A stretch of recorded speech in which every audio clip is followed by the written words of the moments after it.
Oh,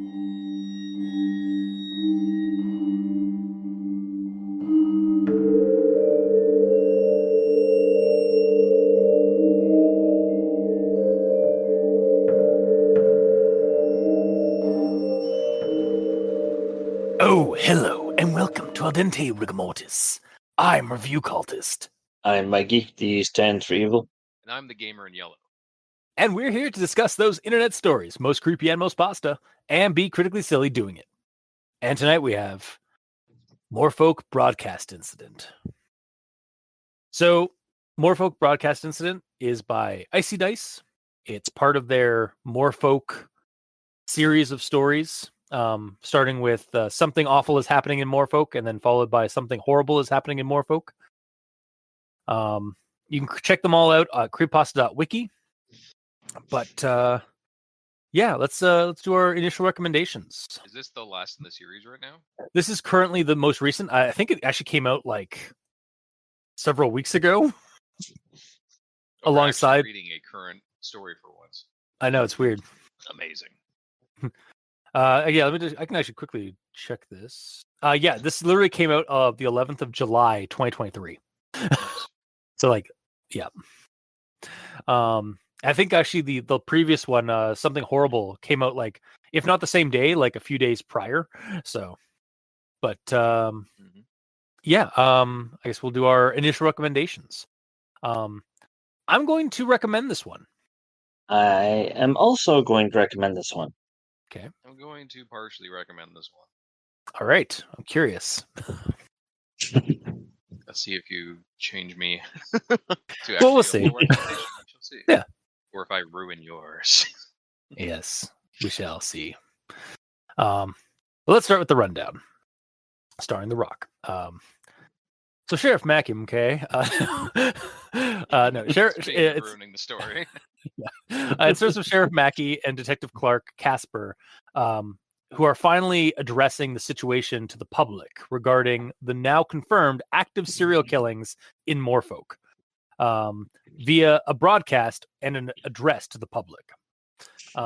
However, as they are assuring the populace of their investigation's details and denying the disappearance of Dennis Bowers being connected to the previous murder case, the broadcast gets hijacked by anonymous concerned citizen Jay. He decides to present some obtained audio leaked from Clark and an old drunk friend of his, Pretty, who was interviewed in the police department following recovery from a street in town. After some conversation and attempted persuasion from the detective for Pretty to get some help for his alcoholism and PTSD as a former soldier, Clark then inquires about something that Pretty was murmuring about when the cops found him. Apparently, Pretty, while looking for a place to pee in the woods, found a woman crying inside a hatched hole in the forest floor. When he investigated the hole, he found a horrid, ghoulish woman with a stitched-up abdomen, 4 dead babies at her teats in a macabre mimicry of motherhood, and an older dead boy coming out of her nether regions in a similar disturbing mockery of pregnancy. 4 dead babies, like the 4 dead pregnant women and their missing unborns, and the boy matching the description of poor Dennis Bowers.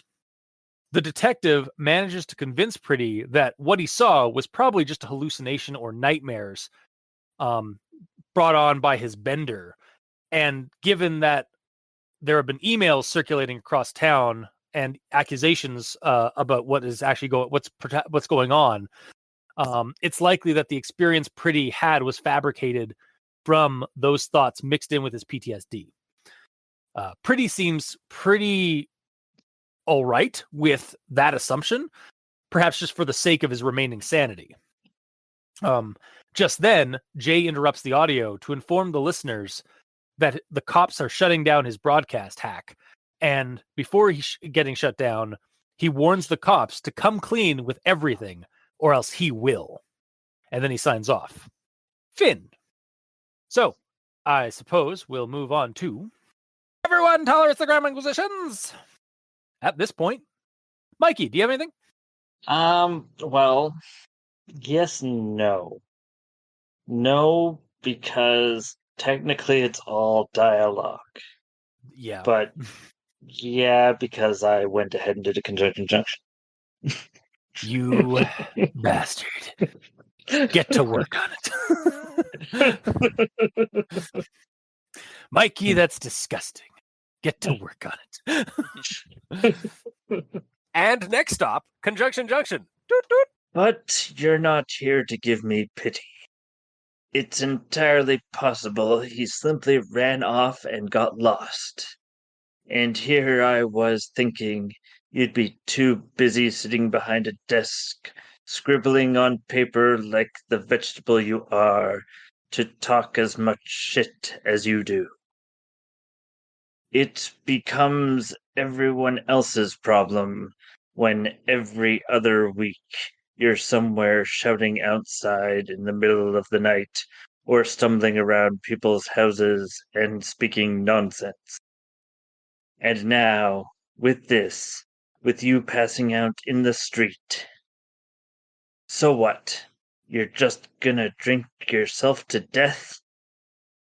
But I'm not gonna let you rot away like this. But there's a difference between change and self-destruction. So will the guys and gals at the station. So with that out of the way, how's your hangover feeling? It was just some dumbass nightmare or hallucination I had. So, what did you do? And what was that? And how did she appear? So then what? But the longer I looked at her, and the longer I heard her crying, the more my eyes began to water. But it was.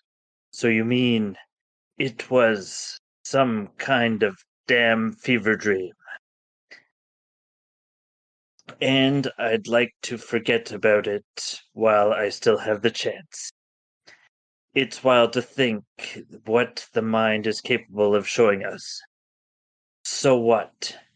So it's my job, or I will come forward for you. Finn. Wow, that that sounded like it was like being directed to to the reader. for parts of it. But then he just started going like getting like nonsense. He's like, "Where am I? Who are you? This isn't my beautiful house. This isn't my beautiful wife. What? What is this?" It was like asking him like 15 questions without giving him a chance to answer. Yeah. At the beginning, it was like, "It's never too late to change.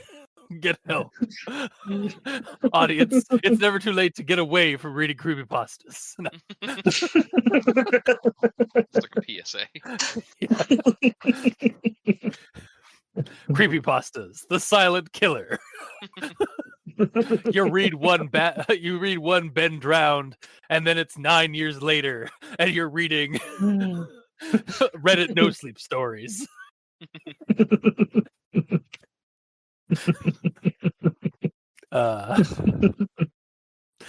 Yeah, also I love how that like that conjunction told us nothing about the story.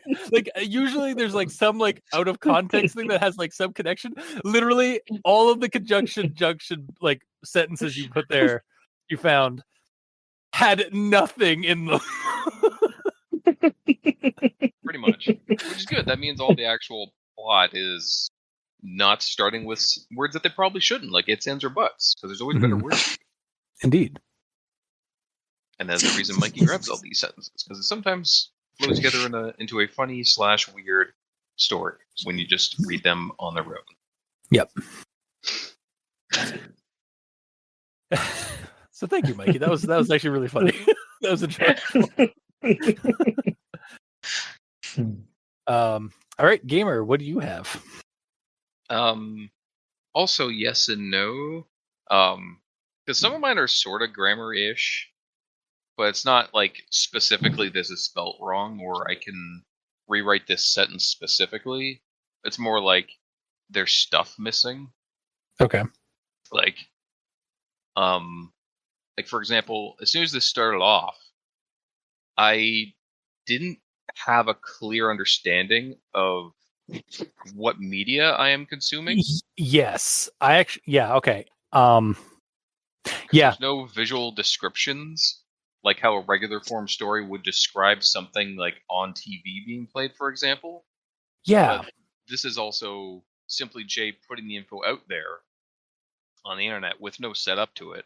So like, I can't really judge it because if that's what he's doing, fine. But I just I don't know yet.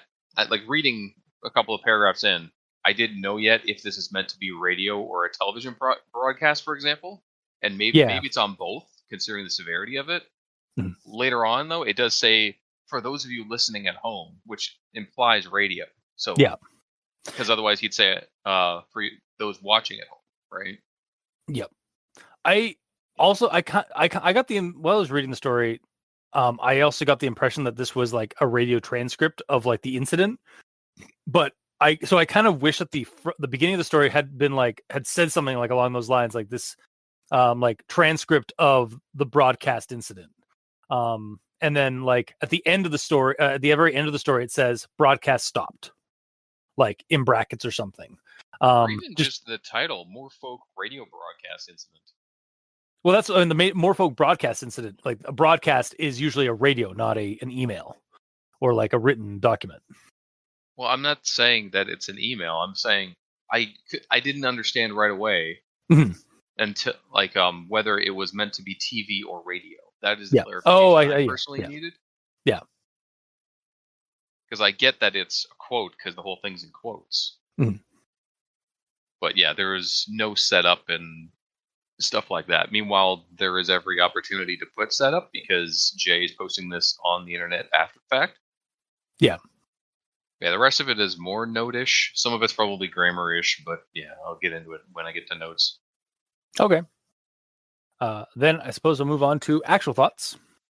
I'll start with this one here. I wonder if they knew what I was in possession of before they announced such a dirty little fib. How about we listen to a little song and dance, shall we? That's what I like to call it anyway. Supervillain Monologue J is back, I see. Great. And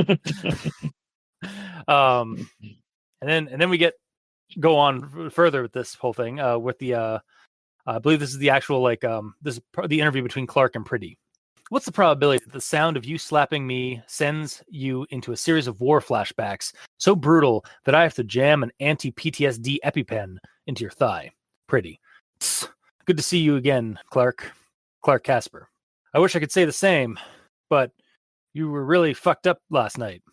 I'm getting worried about you. I mean, more than I already was. Pretty. You know it's fine. I just had a little too much to drink. Shit happens. Clark Casper. Yeah, shit happens.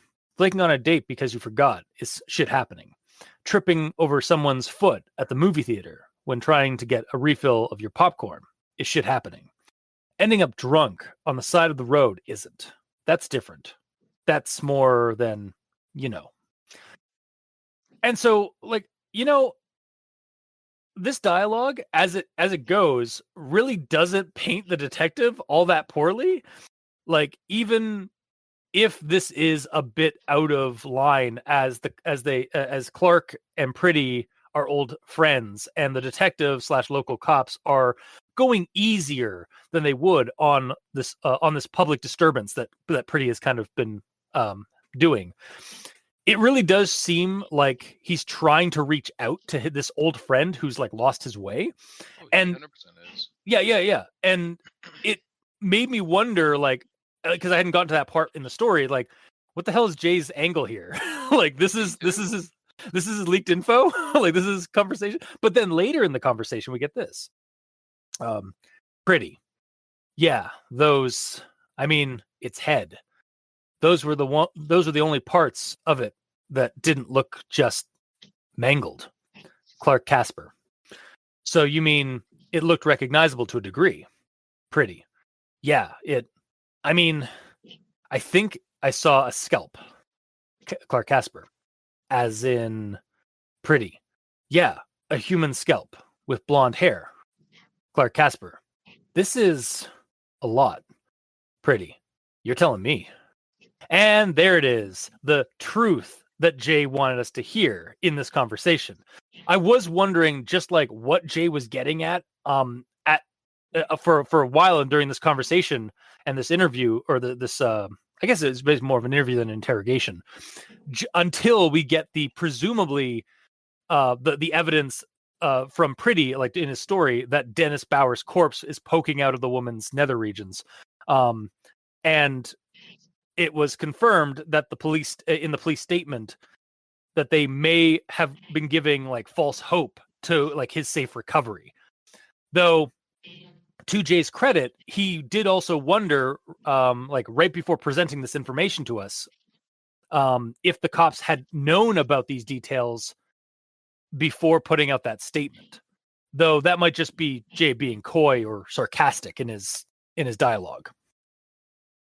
Yeah. So yeah, it was it like for most of it, I was like, I don't like this. Seems like what are you trying to get at? Oh, there we go. There's the monster, and then there's the boy with blonde hair, like Dennis Bauer. It's Okay. also not like a solid confirmation. It's not a solid, but it's even though they claim it is. Yeah, this is what, like, reading between the lines, like this is like the subtle hints of like it's blonde-haired larger child, that, and it's like, okay, and then we know that Dennis Bowers was a blonde-headed like 4-year or 5-year-old.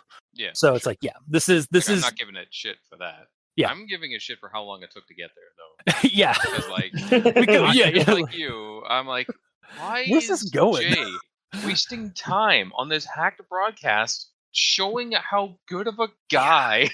I know, like story-wise, Casper like I'm on the fence with it because like story-wise, I'm for it because I was actually like really getting into, like, I really liked this like this back and forth that Pretty and Clark had. The problem is, Jay probably should have like cut that out until just got to the good part. Yeah, because like, I hate that I fucking did this again. It took 1,573 words of an out-of-place conversation argument between people that I didn't really know who they were until the end of it properly. Yeah. Now, yes, it like we got some progression on the new creature, but it took forever to get there. Now, it could be said that like we needed that, or Jay didn't want to like cut the audio because he wanted to give you full like context to the interview. Like being like, if he's trying to tell the truth, he doesn't want to make it like seem like he's like being biased by cutting, like just like taking one bit of a conversation, like which can be forcibly hacking a broadcast. Yeah, that he knows he's gonna have limited time in. That is true. So why pad it with so much stuff up front? And then finally, it's all unnecessary information. What if they kicked him out before it actually got to the actual information? You just want to put some random conversation up on the radio waves. It would have completely ruined his entire argument.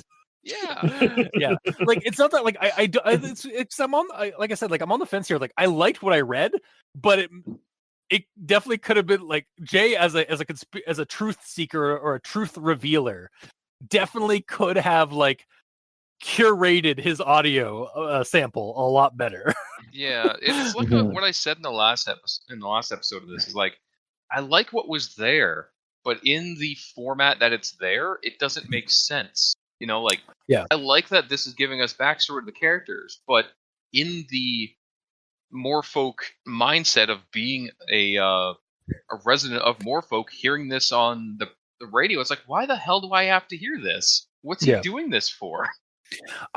Another thing I could think of is like, maybe Jay saw, like, this is me just kind of like surmising some ideas, like putting some ideas like to kind of explain why it's so long. Maybe it's also to like give the audience like some more information about the relationship that the police station seems to have with the local drunkard who's trespassing on people's properties, like causing public disturbances and stuff like that. Like maybe to show that like the police are going easy on this guy, but it also like it's also like really fucking wholesome on the other end, because like Clark is He's like an old friend of his, and it explains that they're all war buddies. Yeah. And shows how much like Casper's like breaking his back trying to help him. Yeah, I know. Like, I know. It's like only doing good. It's only helping. it's only people helping like the Clark Casper. I know. Yeah. I don't know. I'm kind of like still on the fence about it. Like I still like enjoyed what I read, so like I don't want to like give it too much harshness, but like it could be curated to be more realistic for like what Jay's ultimate goal here is. Yeah. So like I'm with you on that angle as well. But I'll move on to the next thing if nobody else has something to bring up about this. Nope. Okay, cool. So I'm gonna start with this thing, or gonna continue with this.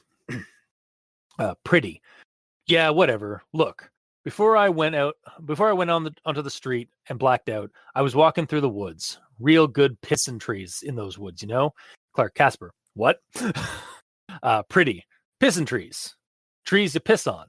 Alcohol makes you piss. Clark Casper. Okay, just continue. Weirdly enough, based on relatives I have, this is strangely relatable. Really? I have some relatives like at family gathering, like at bonfire things and like summer like family outings and stuff like that kind of do this bullshit. Like the way that that Casper responded to it sounded very much how you would do it. Like I'm sorry? Continue. Okay. Yeah, exactly. Yeah. It's very like I loved. Like, it was also very relatable in terms of like the reaction that Clark has. Yes. It's like, I'm sorry. And then my next thing here, Clark Casper. Well, did you find the woman? Pretty. Yeah, of course I did. Though she was in a weird place. I found this. What's it called again? A hatch? Yeah, a hatch in the ground. I could hear the lady crying from underneath it. And so at the reading of this part, I was like, "Ooh, interesting. We got an idea for the layer. We get an idea of the layer of this creature." And I'm curious actually what you guys, how you visualized the hatch. Like, was it like a makeshift wood thing, or was it like more of like a metal military hatch kind of thing? I saw it kind of like there was a burned down building, and there was just like a hatch to a basement. Okay, so like a storm, almost like a one of those things on the side of a house, like to like go down into the basement or the cellar, or like a trap door kind of thing that you'd see in like in the floor of a house. Mm-hmm. Also, Yeah. hearing you reread that, Pretty was like struggling to understand like what it was. Yeah. And then,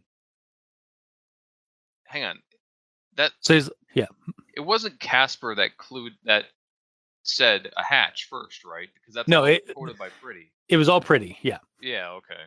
Yeah. It was like, what's it called again? A hatch? Yeah. It sounded like it sounds like he worded it. The way that he worded it and the way that you read it sounded like Clark told him it was a hatch, which would be cool because that would be proof that Casper knew. Oh fuck yeah! See, that's the other thing. It's like this doesn't prove anything though. I have something. Yeah, I have something at the end of the story where like that Jay starts talking about it, and I'm like, is it? But I'll get to that in a second. Yeah. But yeah, for me, I actually honestly thought it was like a metal like a metal military kind of hatch, or like just like a metal hatch in the middle of the woods. Yeah, that was my theater of the mind going for it, but I was curious what you guys were thinking. So go on. All we have is hatch. It could be anything, you know. Yeah, exactly. Yeah. Well, my mind went to Lost. Yeah, because in that TV show they have a hatch in the middle of the woods. Yeah. Oh god, turns out the lady's just a smoke monster. That's how it's getting into houses. It all makes sense now. It really does.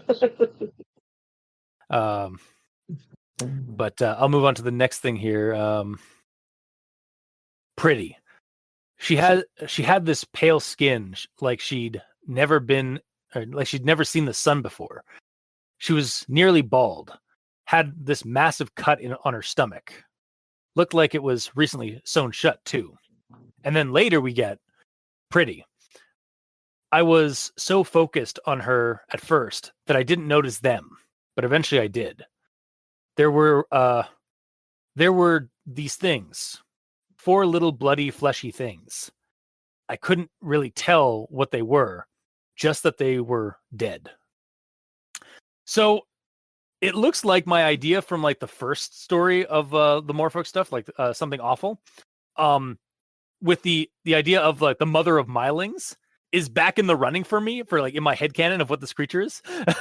Like, for me, like reading like this description, I now understand why the story does have a mature rating or a warning at the top when you go to read it, because it is such a cool, fucked up horror imagery or horror image that is like presented here.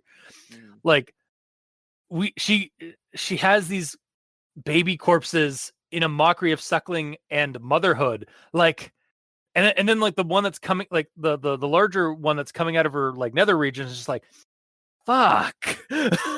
It's like so gross, but like so creepy and cool, like for a monster. Yeah, it's pretty fucked up. Yeah, it's definitely like leaning into like a bit of like this a bit more of a subtle like visceral horror, like because like she's just standing there, like having him like see this. Is she standing there?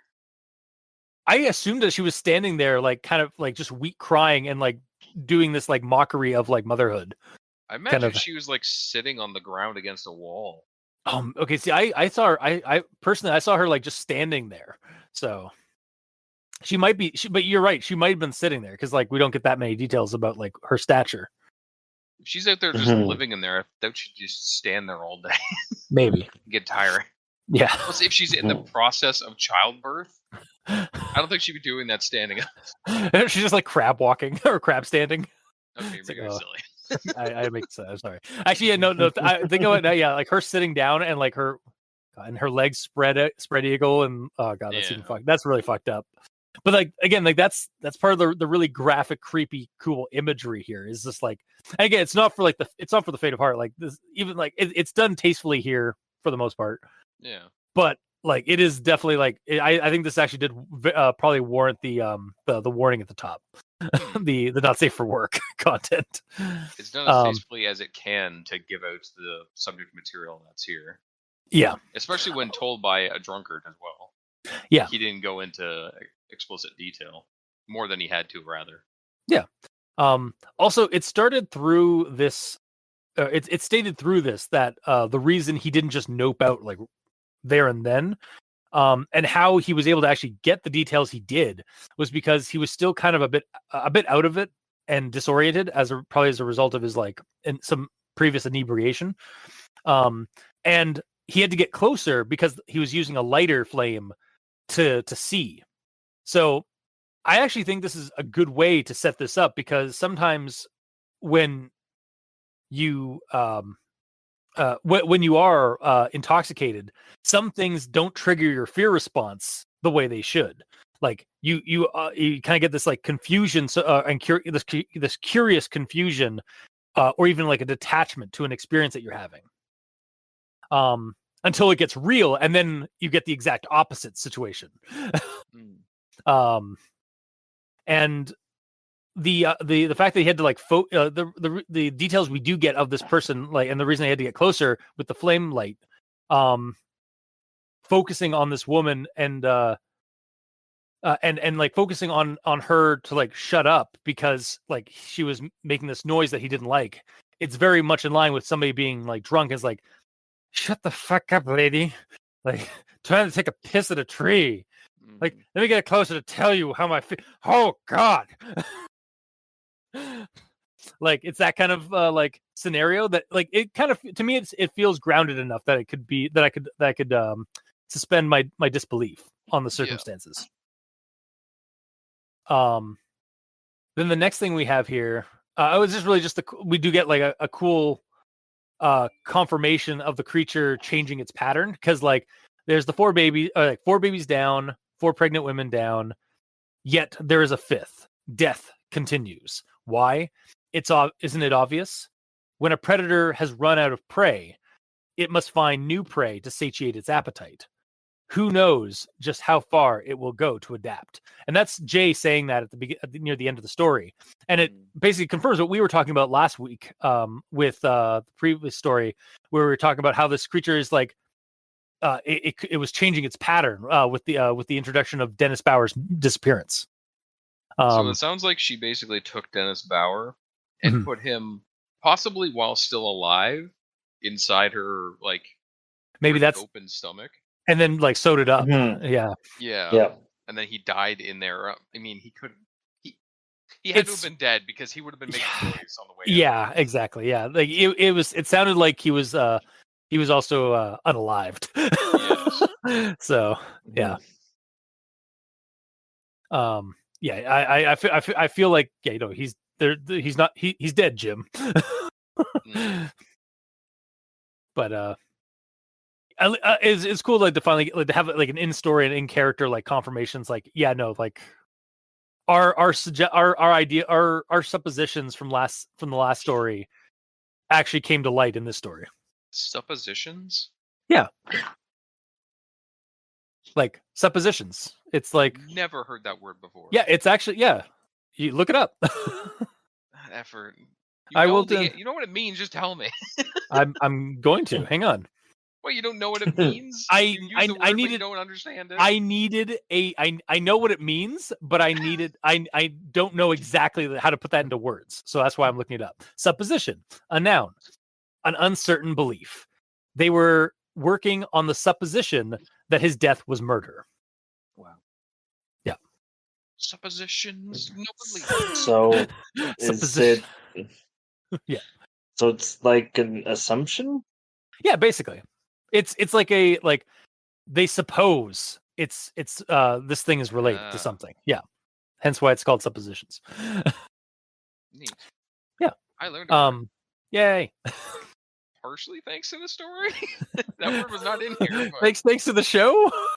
Yeah, it's fine. But yeah, like it's. I'll move on to the next thing I have. okay. So this is the near the end of the story with Jay. Morefolk police. You know the truth. I know you know. I know you know. You know you. I know. That's not actually how it goes, but it's pretty close. It's like, Yeah. I know you know why this thing is here. I know you know the cause. I know you are protecting the man responsible for bringing this plague upon us. You thought I wouldn't find out, but I did. Oh, how easy it is to get the information I want. Still, I am merciful. Come forward, come clean, or I will come forward for you. And it's like, so I read this part and it's like, do they know what this thing is and where it came from? There's no proof that they do at all. Yeah, it didn't seem like Clark did, though. Admittedly, in his, like, he could have just been bluffing to his buddy in the interview, like, to keep Pretty's sanity intact. Mm-hmm. And then also the other thing about this, because this is like basically the very end before he says, like, signing off, Jay. And it was like, another cliffhanger. Though at least Jay's reason here is more reasonable than the last time. Like, in that it seems like this broadcast was getting shut down by authorities, and he wants the police to come clean with the information themselves to get more direct credibility for the situation. And like I said earlier with your grammar acquisition gamer, I do kind of wish, because the way the story kind of played out, I do wish that there was some kind of like thing at the beginning and the end that noted that it was like a transcript of a radio broadcast. Because I think that would have definitely helped this story a little bit more, like in terms of like giving us a clear, not a visual, but like a clear understanding of exactly what we're reading, what the context is behind what we're reading. It is a visual, like, even if it's meant to just be audio, because like the whole time reading up until it switched perspectives the first time, I was racking my brain trying to understand what it was. I'm like, okay, they're having some sort of like announcement for the town, so like maybe they're all outside City Hall, like the TV cameras are on him as he's talking. He's like addressing a crowd, and then he like waves over Clark to take over, and Clark comes into frame, and that's what I was trying to envision with all this. And then eventually when it's radio, it's like, oh yeah, it was, especially since like, okay, so they're in a radio station then, sitting at a table, and there's a radio jockey who isn't saying anything, but he's there.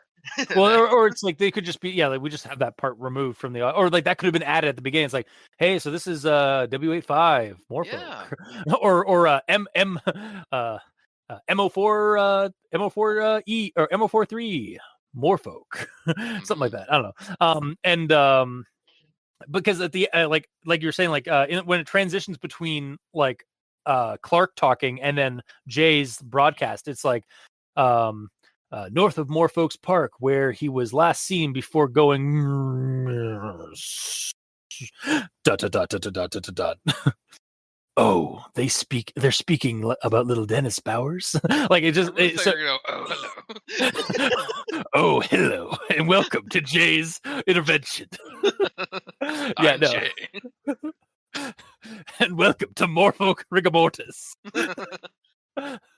But yeah, no, I like the thing where it's like because with the distortion of like the words, you get that visual of like, oh, this is like a radio kind of broadcast because of the way the word is like getting distorted or changed. Because it's like you can almost visualize or like hear the like as it like warbles out of frequency as it gets as the frequency gets usurped by a hacking or by a hijacked frequency. Yeah, I don't know about that.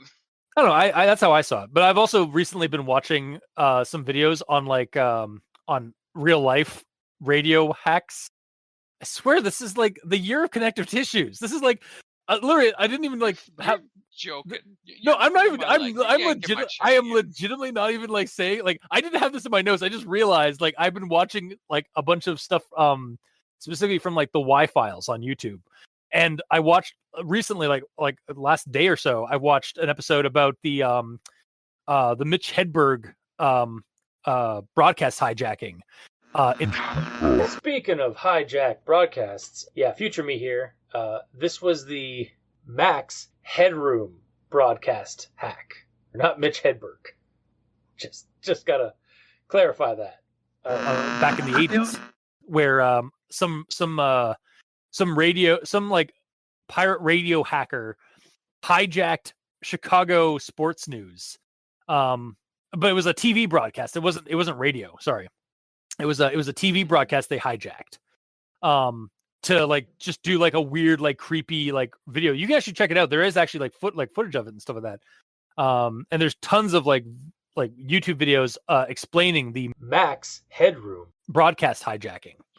And it warbled? Yeah, like the original like video warbled and like and like distorted as the frequency was getting hijacked by a stronger frequency. Yeah.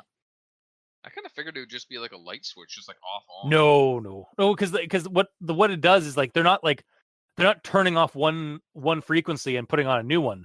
They're like literally boosting their signal so that their signal basically overpowers the previous signal. Mm-hmm. Yeah, it's basically if you have more actual like juice in your in your broadcasting device and you're using the same frequency, you can hijack another frequency's channel. With yours.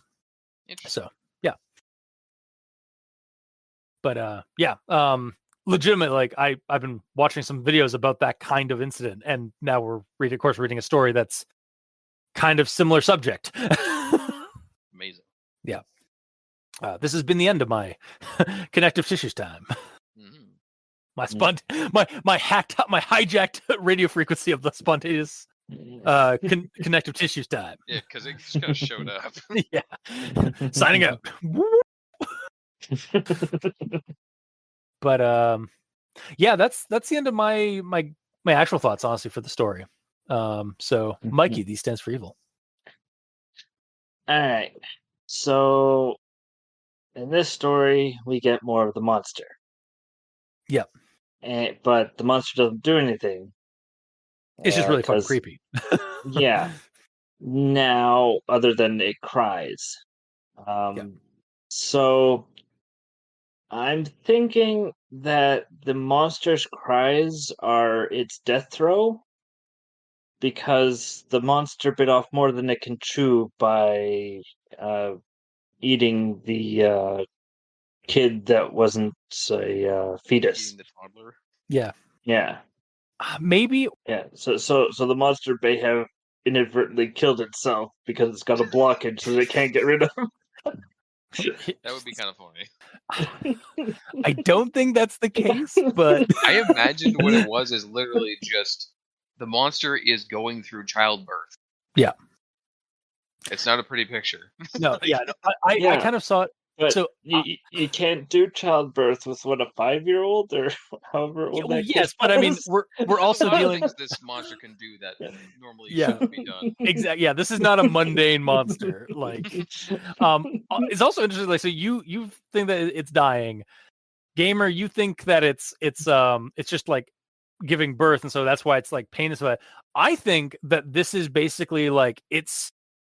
I think this actually kind of gives it a sad, tragic moment because this monster is like a revenant, like some kind of undead creature that's kind of just trying to fulfill something that it lost in life and is now and it's trying to get back, i.e., it's trying to have children. And it's in this by doing this like mockery of it, it's like basically it's trying to like rekindle that moment or that thing that's been missing, like in its undeath, and it's like crying because it's sad because it's not what it wanted. Yeah, because it's trying to actually birth a child that's Yeah. alive, and it keeps killing them. Yeah, exactly. Yeah, that's the other way I kind of saw it as well. Yeah. Yeah, for sure. No, I only thought of the potential crying in regards to childbirth when it was brought up. Yeah. But yeah, and that's into my actual thoughts because I mean, like, we're just getting more of the same with him throwing a bunch of details at us and then not getting any new relevant information until like close to the end of the story. But the last story didn't give us anything really. It said, "Wait for this story." Yeah. See, for me, this story was leaps and bounds better than the previous story because we now have a layer. Like we also now know the fate of poor Dennis Bowers. Like this is progress. This is what I wanted the second story to be. Yeah. Like I hate to say it, like honestly, like this story, like the previous story, I'm still kind of on the side of things where like I feel like the previous story, something horrible, should have been like kind of merged with something awful, and this should have been the second story. I'm still in the belief that, as mean as it sounds, and I've never said this before except from last episode, I firmly believe it should just go from the first story to this one, because the second one doesn't add anything. Like, even the name of Dennis Bauer is brought up in the announcement that the sheriff, or more specifically in this story, yeah, Casper was saying, his disappearance is brought up in this story. Yeah. So even that little bit from the last one isn't needed, which means nothing from the last one's needed, unfortunately. I still contend that like there's details from the previous one that could have been added to the first to kind of make it to give it just a little, give us a little more context on the situation and like and whatnot. But yes, him putting out like the actual newspaper articles of the deaths in the first one would be handy. Yes. Yeah. Like even if those were like the first things that get like brought up, and then we go into like into the bigger dive of the first story, like then that would, and at the end of that one maybe even bring up the Dennis Bauer disappearance, and then honestly, like for the Dennis Bauer's like sort of like cliffhanger reveal, I could like take it or leave it, like keeping it in the first story or this merged version of the first story that we've been. I hated it. That's fair, yeah, and because like I said, like I could real quote unquote disappearance as a cliffhanger. I hated that. Yeah, no, that's again, like I could take it or leave it. I honestly like, because we get it in this one, and it's more prevalent in this one than ever. Yeah. So yeah, at least that we actually had, at least this story actually got to that point. Like got to the point of like why that was in that. So yeah. Oh, I would have been furious if this didn't actually have anything disappearance at all. Yeah, like we never see that next time for the thrilling conclusion where I actually tell you what happened to Dennis Bauer. Yeah. The next one's just gonna be like some things are missing in Morefolk. As more children start going missing, I kind of hope that as weird as it sounds, like I kind of hope that like the next one like focuses on like now that the thing has killed like all the pregnant women in Morefolk. Now more kids start going missing. Yeah. Like as like it becomes like much more of a nasty affair, and like the cops are forced to finally fucking bring about their information about it. I was just thinking, did we get an actual year of Dennis? Dennis, I think it said 5. I think it actually says in this story. I think the cops say that he's they give him a brief description. Dennis, just as a reminder, he's 5 years old, 3 feet 6 inches tall, with brown eyes and blonde hair. Gotcha. Yeah. So, gamer, that's your cue. I suppose it is. All right. So we get through reading some of the announcements that the sheriff and Clark is, the detective is saying. Then we get to this part. We've taken the steps necessary to ensure all of this doesn't blow up and get leaked to the entire nation. We aren't going to have a bunch of nosy journalists and true crime fanatics racing down here to shove microphones in our faces. And then Jay posts this on the internet. Yep. There goes the neighborhood. Yep. Also, it's I is just making it worse. He is making it well. Again, like that's the that's one of the perspectives of like people that do like whistleblow like this kind of stuff. It's like, are they actually helping or are they just making it worse? Honestly, like I kind of get like the fears of the police of like not wanting this to blow up and have their town get like known for this, because in our day and age, true crime podcasters are like fanatically have just exploded, like bloomed in popularity since the pandemic started. Yeah. So like you've told me a couple of stories before where towns have been ruined. Like, don't drop any names, but you've specifically told me of towns where like something happened from a movie or a creepypasta or something that blew up so much that it like kind of wrecked their town. Yeah, there's definitely some tension or some contentions of like the like should they have given the actual name of the town in their horror movie and stuff like that. Because again, like on the one side, like as a fan of horror, I like to know that like I'd love to visit like places that like supposedly have it. I'd be respectful, but there are always those fans and those people that are not going to be as respectful as they should be. Yeah. When they go to visit these places that have this thing, or they're going to be like really kind of like weird and creepy about it. But yeah. Mm. But I shall continue. Yeah. This part is the part where it fucked up for me. Or rather, I fucked up real bad. So Clark is giving a speech. This is like the transition part. And it's like, if you'd like to aid us in our search for Dennis Bowers, we are going to start combing the woods just north of Morefolk Park, where he was last seen before going miss. Then it cuts to what I assumed at the time. I did a thing. You made an ass of you and Umption. That I do repeatedly, where I read stuff wrong, and then I either realize at the very end that I'm wrong, or realize on recording live that I'm wrong, and my entire view of the story is different and wrong. Yeah, that's this. Oh, great! Because love to see it. No, do you? That is the sarcasm. It's a thing. Yeah. Because like, I already did not have a clear visual of what this story was, aside from a broadcast. I didn't know if it was TV. I didn't know it was radio.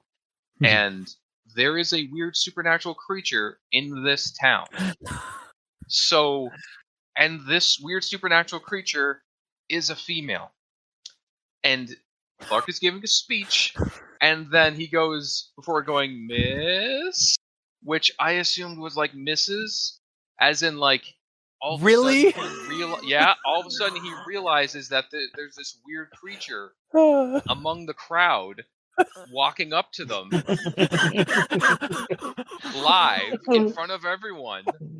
Oh man, that would be so fucking cool. I know. And the problem here is there's that miss thing, and then no one says anything, and then it cuts to someone saying saying something, but there's no words to tell me who's talking. So I assumed the next person talking was her, saying, "Oh, they're speaking about little Dennis Bowers? How interesting." They don't know what happened to him yet. They're treating him like he's missing. How interesting. Oh man, That's that would be her saying it. That would be The one who so took him. fucking cool. And then it continues more of her saying, "I wonder if they knew what I was in possession of before they announced such a dirty little fib. How about we listen to a little song and dance, shall we?" Like, that's what I like to call it anyways. Others might call it a piece of performance art. A truth seeker, however, might go as far as to call it a confession. So she's still talking and she's referencing Jay. So she knows about Jay's emails. Yeah. And the reason that no one is saying anything and just letting her do this is because she has like a fucking aura of stun locking males, apparently. That's or she's her just MO. Or even like better still, she's just this fucking cadaverous woman with like a giant like wound in her side and like that's stitched up, and she's like got creepy like dead fetuses on her bare chest. Like she just walks into among the crowd, like they part because they're how horrified they are of her. Like that would be so fucking cool, and like just shit hits the fan. Yeah. Kind of like she stun locks them with her appearance and the aura that she has. Yeah. And like the next part kind of confused me a little bit, where she's like, "Feeling all right, Pretty? You're looking a little pale there." And Pretty says, "Don't patronize me, fuckface," which sounds like, okay, so there's one guy in this whole crowd that isn't being affected by her aura. So I guess that's like a friend of hers, like an accomplice, maybe. At this point, I'm like, wow, there's so much actual stuff being told to us about the creature. I love it. And then suddenly, like you get the story. It's like, I love. Yeah, and then as it got on, I'm like, oh no, this. Yeah, okay, and then later on, I write down notes like I'm gonna read it for verbatim, but I'm actually not. Anyways, later on, it goes through here. This whole thing about Pretty and Casper, it's just pretty and then words, pretty and then words. So this whole time, I'm like, okay, what's going on? And then it gets to the point where it's like, how about I reach across this room and reach across this table and smack him? Like, I thought they were standing in a crowd. What's going on? And then it's like, eventually, it gets to this part where it's like, where quote unquote the miss says, "What's the probability that the sound of you slapping me sends you into a series of war flashbacks so brutal that I have to jam an anti-PTSD EpiPen in your thigh?" And then Pretty says, "Pretty good to see you again, Clark." And then after that point, it labels him as Clark Casper like it's a fucking mic drop. Like it's a big reveal. But it's not supposed to be a reveal because we're supposed to know it's Clark Casper this entire time because it's audio.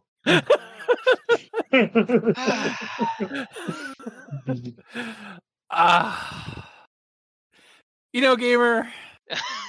God bless your mentality when reading some of these stories. I gotta say, this is actually like, you're angry at yourself. I understand. I hate being the idiot on the show. But at the same time, like, Icydice, take notes. Why?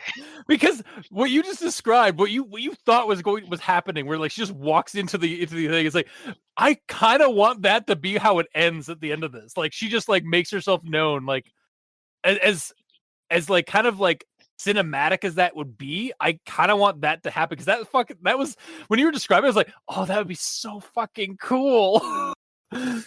Yeah, and like she's some weird supernatural entity, and like no one is knowing about it. Like it's entirely possible that she is smart enough to be doing her own cover-ups. Yeah. And like whatever supernatural aura she has is like a freaking neuralizer, so people forget. Like what you just described, I would honestly use as the briefing for a Delta Green game, where like we have this video feed from this town called Morefolk, or like I maybe do call it something else. But it's like, and it shows like basically a public announcement from the police department about like some murders and stuff like that, and then the feed like, and then like the announcer, like as the detectives doing their statement, they just go slack jawed, and like and the camera guy like turns around to show the crowd as they're like gasping and stuff, and you just straight up see the ghoul walk up like the street and basically like use like some mythos spells on the entire crowd to like announcer proclaimer thing. And it's like, yeah, we've tampered down on this town. This town's currently quarantined. We need to go in and find out exactly where this person is and hunt them down. Or Yeah, like, and like the people of the town don't even remember that happening. yeah, or even worse, the town has become a ghost town since then. Like that, all the townsfolk have just gone missing after this this broadcast, and so now like they're you're the agents that have to like try and like find out what happened to the town and where did this thing go. Like that is like honestly straight up just great fodder for a horror investigation scenario. I'm just sad that you missed the mark on what the story was actually telling you. Oh, I eventually got it. I know, but so fantastically. Like you did get it, but like it just you missed it so fantastically. You made another really cool storyline. Yeah, I just kept rolling ones. on all of my perceptions, all your D20s, and everything. Yeah. You apparently have been like soaking the GM's like, okay, no, this is Clark Casper. Yeah. Oh, okay. Okay, no, yeah. Don't bother rolling. This is what's happening. I've been entertaining this long enough. Like this is something I think I've done once or twice where I've just let you guys roll with it, and at a certain point I'm like, all right, I need to tell them because like they're going in a way different direction than they think they should be going. Or they're just gonna keep rolling terribly and not get anywhere. I need to progress the plot. Yeah. It was funny for the first half hour. Now it's getting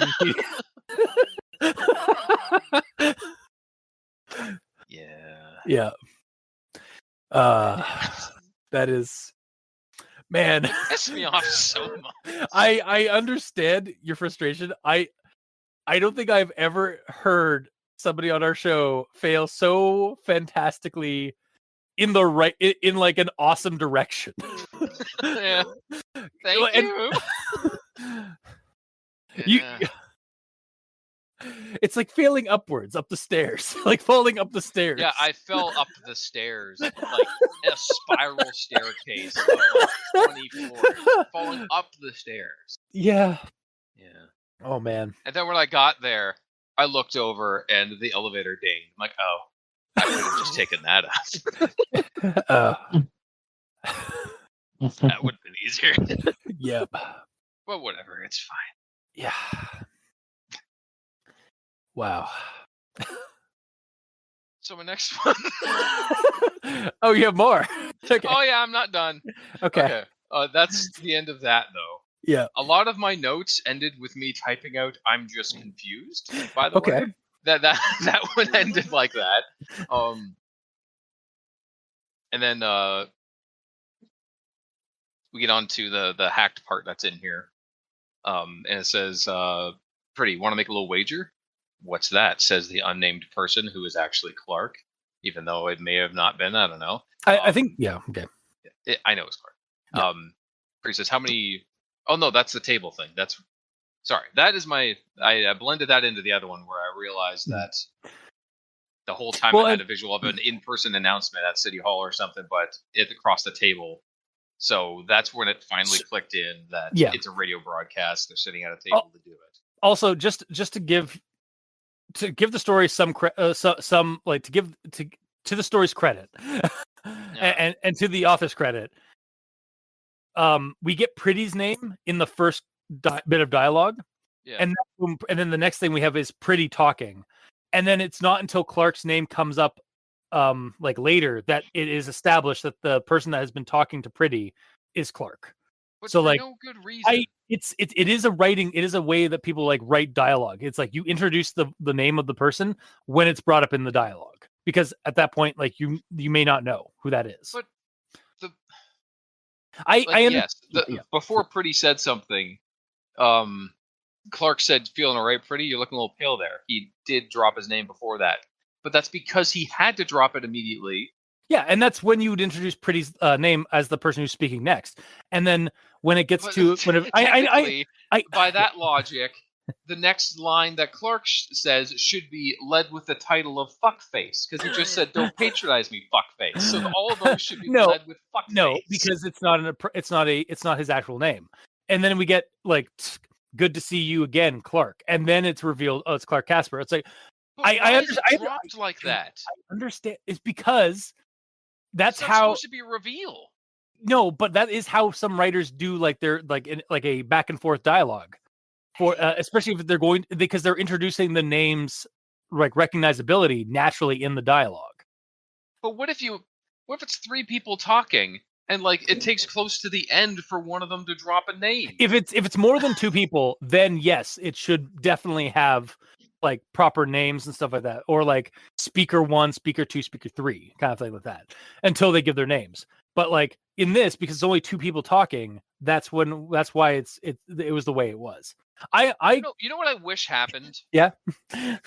These two lines where Jay is saying stuff to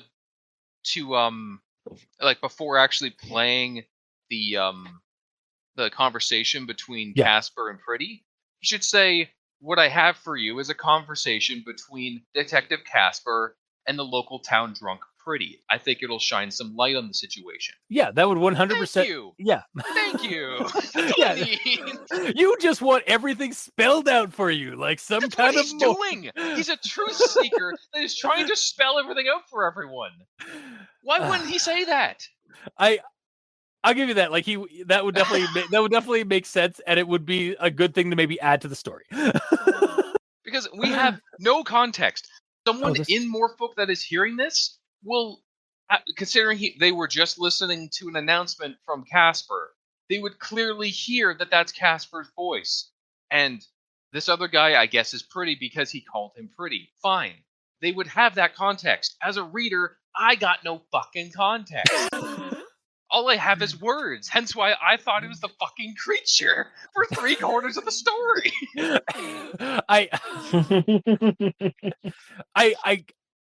I want to counter you, but at the same time, I understand your frustration. So I'm not going to be an asshole and try and keep countering. And here's the thing, okay? Yeah.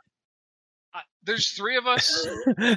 I'm the one that's a moron here because you guys did not see it this way at all. Because why would you? What idiot would see it that way when it's clearly a radio broadcast? Gamer, it's clearly transitioning, and then it's clearly when it says, "Oh, they're speaking about low des Bowers," that clearly says it's Jay, even though it doesn't. And then when it switches after the 3 ellipses, it's clearly going to be Casper, and everyone clearly understands that, even though it freaking mic drops his name like it's a reveal. It's fine because you're because like you're right, like 3 out of the 3 of us, 2 of us caught on what was going on, but because that one person didn't, like that's one of the things that maybe the story should fix, like should make more clear, in my opinion. But and you could show this to 100 people, and I would be the only one. You may not. No, you may not. That's the thing. You may not. You would. You could be. You could be the majority. Like that could be the majority of something happening. That could be the. That is the beauty of what we kind of do on the show, where we have these 3 very different opinions on how we read and how we enjoy material. Like it's why you need more than just like you or your circle of friends to do editing for your stories. So you get that perspective, that outside perspective that isn't going to coddle you when you write a story. I'm just wired backwards. That might be why I'm left-handed. Now you're just having an existential crisis, aren't you? Yeah. I show that every single left-handed person that reads this sees it the same way I do. Mike, are you right-handed or left-handed? Right-handed. Okay. It all makes sense now. We should get Captain Solanum on the show and to read this and see how he feels about it. I don't know if I need more proof that I'm a moron, but that's fine. Either way, I'll move on. Okay. So, yeah. Also, Gamer, I feel like it must be said, we love you all the same. I'm sure. But where are we? Okay. Where the fuck am I? Yeah. Actually, I talked about that in my rants. I'll just mark that as talked about. Talked about that previously. Okay. There's actually new information that I didn't just gloss over in my long rant. Great. So after Pretty explains his hallucination to Clark, Pretty says, "I just wonder why I had those visions specifically." Clark Casper, I think we both know the answer to that question. Pretty, yeah, you're probably right. Clark Casper, you've been getting the emails too, haven't you? Pretty, from that Jay guy? Yeah, I have. As soon as I read that, I'm like, no. The possibility of this being true has been tainted by Jay. Because here's the thing. Oh, Here's the thing. Mass hallucination. Here's the thing. Okay, go. Maybe Pretty saw the creature. Sure. But he's been harassed by Jay, him and everyone else at the police department, Jay has been openly telling them about these murders that are happening because of this creature that looks this one way. So here's the thing. This character of Jay could be spreading false information, trolling the entire police force and the entire town. The only one who has quote-unquote proof of this creature is Jay. This proof that he has is from the one audio transcript from one of the husbands, which he himself, the husband, could have imagined during a drunken or drugged stupor. Or Jay could have made up that entire transcript.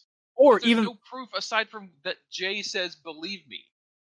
Or even like doesn't even have to be a drunken stupor or anything like that. It could have been a night terror brought on by the trauma of an actual intruder or whatever, or even him sleep killing his wife. Yeah. Or like what you said in the previous one, all the husbands are in on it, and that's their cover. Yeah, exactly. But either way, the only one that has proof on this is Jay, and he still hasn't really proven anything. Okay, so Okay, so with the idea that Jay made up the transcript and is making up this creature and spreading it around town, Jay takes that story and spreads it across town using his hackerman powers to make everyone believe him. Yeah. If the police did not know that Jay was doing this, if Jay did not contact them yet, and the police haven't found the other two messages that were put out on the internet, and they didn't get the emails and all that, they weren't aware of it, and then Pretty saw something that looks exactly like what the husband described, but Pretty never heard the husband say that, then that's a solid connection. Even with Pretty being a drunk. Because that's the thing.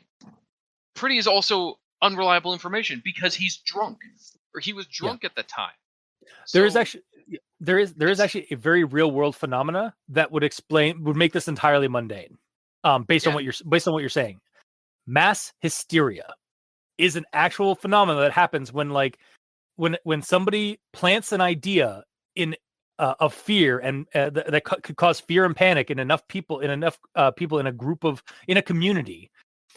People will start believing that to be the case, or start having have hallucinations and even fears about that thing.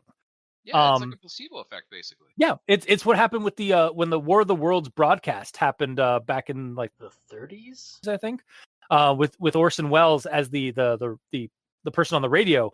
It was a Halloween radio broadcast, like radio show, like a radio drama, done up like a news report, but it took North America by hysterical storm.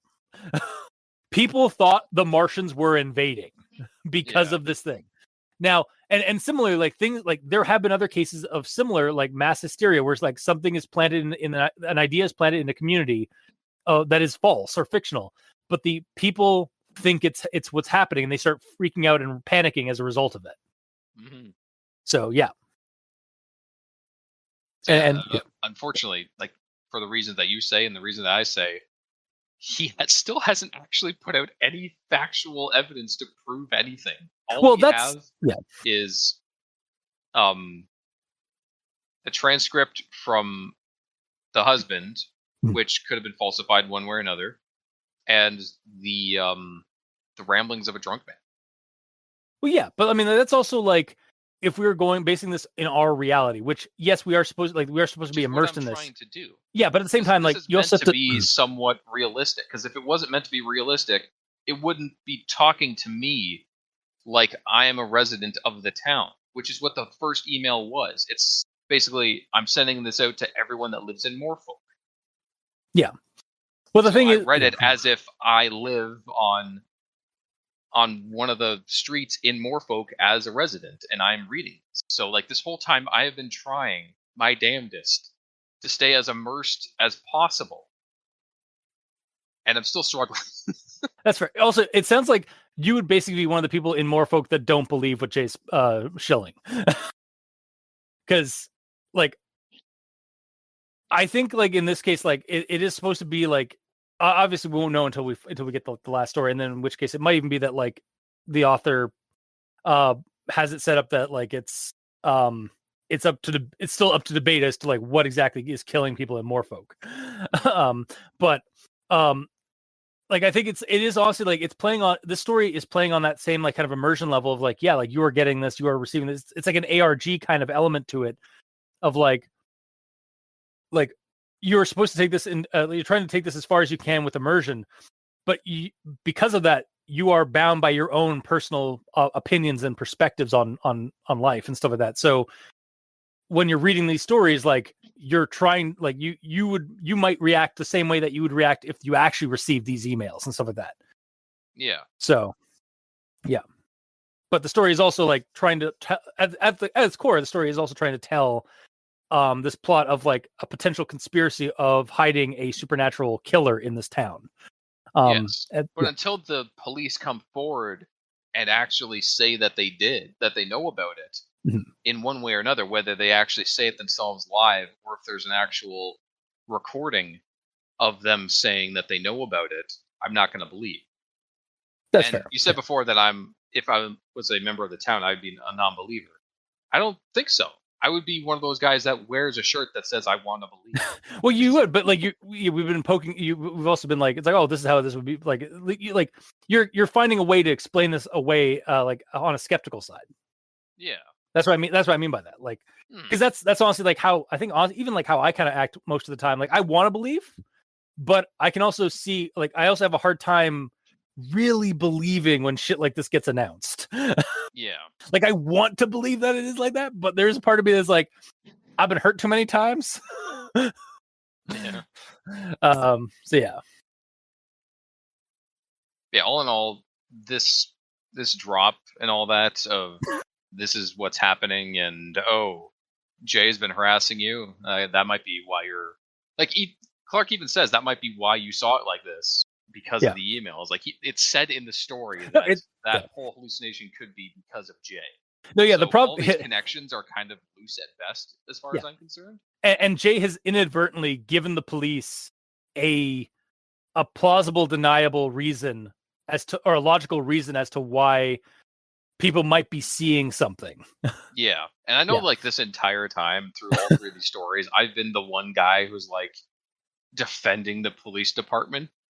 But until you show me some actual dirt on them, I'm still gonna protect them. Like even this dirt that he dropped, Clark is just a good guy protecting his friends. Yeah, like, that's the thing. Like, like they're literally just they were ribbing each other in their dialogue, like, but at the same time, like ribbing each other and like calling each other names and like stuff like that.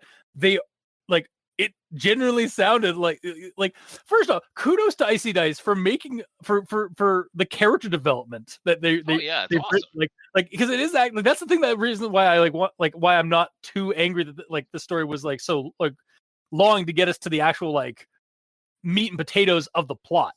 Because I genuinely appreciated the storytelling through the dialogue between these two characters. Like we actually see like character, it may not be necessary, but we see some honest to God character development between these two characters. Like we actually see their relationship like naturally in play. Yeah, I like Clark and Pretty. Yeah. They're both cute. I like them, but the problem is, as I said before, it's this huge transcript of unnecessary information in a time-sensitive situation. Like if all this stuff was said in a different context, like a different type of story, like if it's told in a third person perspective or something that isn't meant to be super immersive, I feel like it would work a lot better. Like just in a normal story format. Yeah. Because everything would be described. You'd have visuals of everything. You'd get it all, you know? Yeah. No, that's often like one of the hiccups or one of the double-edged swords of like found footage films as well. It's like when the found footage film spends too much time having the characters with a camera getting to know each other, and then like the last half an hour of the movie is the actual horror. It's like, well, I understand from a narrative, from a viewer point of view, like we need to know, like get used to these characters, but would they really have their camera going the whole time while they're hanging out and just shooting the shit? Like, would they? It's sort of like the same kind of situation here. Is like it's immersion versus storytelling, if that makes sense. Like, or like traditional storytelling versus like immersive storytelling. And there's other ways to get around that. Like, if you need to force the characters to be recording all the time, have it that they're on vacation. Yeah. You know, so they're wanting to capture everything that's happening, so they're having it recorded. You know? And that's what a fair amount of them do. But like, I just mean for like this story, like it's a very similar like trend of, or like a similar, not trope, but like a similar like technique. And it's sort of like it is a double-edged sword. It's sort of a balancing act, of like getting to know the characters, but also getting to the like making it seem realistic and getting to the plot itself. Yeah. Wow, this got really deep. we actually like dug in here. Rip those stitches open. Just oh god, open that flesh flap and just stuck our heads right in there. Examine it quite thoroughly. Oh god. What the hell was that?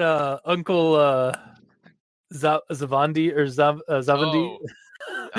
Zavandi must die or something like that. Yeah, something like that. Yeah, like where the guy like sticks his head into the body of the creature to hunt down the demon baby. Yeah. Anyway, so Zavandi lives. It's something lives. It's not Zavandi though. No, it's not Zavandi. Not. No, God damn, I'm never gonna find this. Zandavi lives. Zandavi lives. A short horror comedy on YouTube. Go check it out. Okay. My last note is just the last transition where Clark Casper says, "Yeah, of course you need your rest. I'll drive you back to your apartment, my son."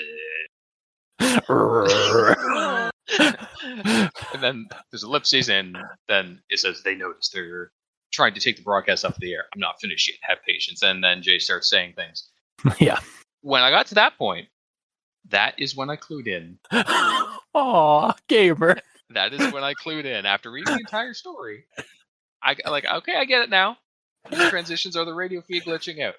Because at first I'm like, why is he freaking out in the room with him? There's nothing weird there. Massive. Yeah. As the creature's coming through the detention room. Yeah. Yeah, I don't know. Oh god. Yeah, no. It's the broadcast. Yeah. I just hate that it took me that long. I feel like I need to give you a hug fully next time you come the over. transitions. Yeah. It's okay, bud. It's not. It really is. I just don't get why you wouldn't explain all this. Yeah. That's the long and short of notes on this is the TLDR of my notes is why isn't this explained? It really would have been helpful if we had. I honest to God, really think this story would have been improved if it had like start of transcript of the radio broadcast incident, and then like transmission ends or broadcast ends at the end. And like if you're gonna put like name titles on some of the dialogue, just do all of it. So idiots like me understand. Like I get it. I'm dumb. Aw, gamer. It's fine. I'm kind of joking. Oh yeah, the self-deprecating humor isn't always the greatest thing. It's fine. I'll just cry in the shower later. It's fine. Or it's like me when I realize something dumb in like one of our episodes, and I'm just gonna go to the corner and just like huddle down and it's like I hated it. Yeah, 10 minutes. Okay. Well, I'm sorry that the story like took you on that ride. Me both. I was this for me. This was like, so we're going into final thoughts. This was definitely more exciting and moved the plot forward more than the previous story did. And honestly, like my honest to God, like, opinion of the story has not changed. I can't wait for the next one. Like, I am very excited to see where exactly this goes in Morefolk. Like, how does this end? Does it end, or like, will the cops? Well, we actually get like a transcript that's actually like starts with like Jay's like, they did it. I honestly didn't think those pigs would, but they actually fucking came clean. And then it cuts to like the transcript of like the cops actually coming clean with what's been going on. Like, that would be like the highlight for me, is if that's how, like, if the next story or the next installment was like just literally like the cops finally surrendering to Jay's demands and coming clean about like what's been going on, and like who, like, if they do actually know who is responsible for this creature and its arrival at Morefolk, or like maybe it's even like maybe this creature was like this woman was like manifested from like a crime that happened previously. Maybe it's Sheriff Mackey's behind it, or maybe maybe Pretty is even behind it. Who knows? Or maybe Clark. Who knows? The only one that knows are the cops, and they're not telling right now. And Jay, and he's waiting for the cops to tell him. So, yeah, Pretty much. And even when the cops do tell, from what I can tell, like, unless there's some weird shit going on behind the scenes, they are completely, like, it's understandable why they wouldn't tell everyone about this. Yeah, because they don't want to spark either figure it out or just solve it and just avoid telling people, because how sanity breaking this can be. Well, yeah, even that, like, in real life, like, cops, like police departments, when they're dealing with this kind of a thing, they don't want to spark either a national incident, and b a public panic within a small community. So like, it's they're trying to, they want to keep it as hush hush as possible in these regards, because if there's something that they can't explain, the last thing they want to do is have people roaming around the streets hunting down for a monster, going on a witch hunt, because that goes so well. Yeah. I'm being sarcastic again. Yeah, of course. Yeah. But yeah, I'm honestly, like, after reading this, like, this was way, I definitely preferred this to the previous story. We got more information and details and progress on the story itself. It moved forward for me. Yes. And I can't wait for the next one. I will recommend this story. Still, after all we've talked about. Mikey, these stands for evil. All right. Well, the big thing for me is that we get progression of the story. Like, we see the monster's little there, technically. Yeah. We see that the monster has upped its game and is going after toddlers now. And it's creepy. Yeah. Well, it's so mimicking what you said, like, the last story, just nothing really happened, so why is it there? But again, this story actually has progression with the monster, so I'm going to recommend this. all right. And Gamer. I'm still going to be on the maybe, because I had a little bit of an oopsie. Yeah. It's now that you've explained why it's all about, it's like, I get it. You understand why I said maybe this story? Yeah, we get it. Yeah. But, And I'm not trying to be condescending. Like, I legitimately like yeah, I understand why you don't recommend this after you've gone and explained yourself. I fell up the stairs for 20 stories. Yeah. Because either way, I'm still going to partially recommend this, because this one's at least trying to do something, and it does do something. As Mikey just said, it shows more of the monster. There's progression here. But this truly does need an intro, in my opinion, along with an explanation about the transitions, to say, like, it fades to static here, or it warbles in as a new recording is played. Or a new broadcast hijacked the signal here. Yeah. Yeah. Or like, just something to explain what's going on. Yeah. And titles on all the dialogue would be handy. There's a lot of things that can be done to make this better for me specifically, at least just for the way that I read it, and it clears any possible confusion that anyone could possibly have when reading this. Because right now, there's a lot left up in the air, and you have to make assumptions. Clearly, it's easy to make those assumptions 2 out of the 3 times, but it's fine. Well, technically, it would be 1 out of the 3 times, but No, you guys correctly. Oh, okay, yeah. You guys made the right assumptions. I did not. Gotcha. Yeah. That's what I'm saying. Yeah. But yeah, I feel like I shouldn't have had to read to the end of the story to understand. Getting to that last part is like, oh, sorry. And maybe I'm just a moron. Like, sure, I'll take that, but or maybe it's Maybelline. That's yeah, it might be Maybelline. You're right. But yeah, I struggled a lot, but what was here was good, and I liked it. And I too am excited to see what happens in the future. I'm wondering why the creature stopped, like taking like fetuses. Is it just like those were the only pregnant women in town right now? I honestly think that's probably what it is. Is that like and, it's like, run out of. The youngest kid was this 5-year-old. Yeah. So well, I think I kind of as macabre as it is, I kind of hope the next one deals with like a slew of toddler disappearances. Yeah. Like God, now, horrible when you say that. I know that's why. But we are talking about a fictional story made by an author, so it's like it is by a horror author. So like, yes, this is in the confines of a piece of fiction. Like, I think that would be the way to like up the ante on this thing. Is like that would also like 100% force the cops' hand of like, all right, guys, we'll be 100% transparent with you. We have this fucked up monster in this town. Taking people according to what we've been receiving, or it'll be Jay, like, because the cops will still refuse to become clean, and so Jay will have to do it himself. When we say both sides of the story, we won't be wrong.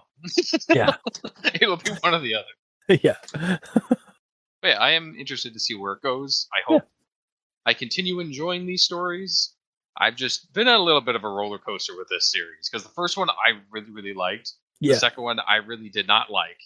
And this one I kind of like. So I hope it keeps going up on an upward curve there, because the setting and everything I really, really do like. Mm-hmm. And like the characters in it, like I like them. I like a lot of things. It's just the things that bug me aren't anything to do with the lore or the way that the story is written. It's the way it's presented in certain situations that bug me, and I hate that is the reason that my recommendations are lower than normal. Because if these were presented in different ways, I would have recommended all 3 of these stories wrong. Mm. It's weird, but that's just how our brains work sometimes. Yeah. All right, so 2.5 recommendations for Morefolk Broadcast Incident. Mm-hmm. Again, you can check it out at creepypasta.wiki along with the other Morefolk stories. In fact, actually, if you go to the bottom of each story, they do have like a previous and next button that you can press to go to the next story or the previous stories. So, really? Yeah. Oh, wow. Yeah. But I think that'll do it for this week's episode. So if you like what you heard, or if you didn't, leave us a comment in the comment section below where this gets posted, whether it be on Podbean, Facebook, YouTube, or Tumblr. We're all on Twitter until it, at least while it still exists. Speaking of, isn't it called X now or something? It's Twitter. But like, I'm so confused. It's X because Musk decided it was X. X, come on, give it to you. But everyone's still gonna call it Twitter. So fucking weird. But yeah, so Mikey is at the Mikey's at the review conference. Oh God, he's in my house. No. Mikey is at the East Ads for Evil. The Gamer in Yellow is at the Gamer in Yellow, but without that W at the end because his name is long. Yeah. And I'm at Review Cultist. Direct you can also hate mail to me. Aw. I get it. And you can also send that hate mail to our email Yeah. at aldenterigamortis@gmail.com. That's ALDENTERIGAMORTIS@gmail.com, where you can also send us creepypastas, SCPs, and other spooky things because you creep it and we'll peep it. Yeah. We got a Mikey, yeah. Hell yeah. If you'd like to help support our show financially, you can go to Patreon, look up Al Dente Rigor Mortis, and select the backer tier you'd like to support us at. We have $2 and $5 tiers with special episodes, early access, extra content. We currently have two of the we have two episodes out there where me, Adam from RPX, and Brownie, one of our fans, reviews the first two Twilight novels because of a bet that me and Adam did, or a dare really that me and Adam did like last year that bit us in the ass. So if you want to listen to a 3-hour recording of three grown men discuss the merits of the sparkly vampire novels, The merits. or the terror of their, you can go to our Patreon and check those out, as well as other special episodes and early access content. So And potentially an upcoming Let's Play. Yeah, Is that going to be Patreon?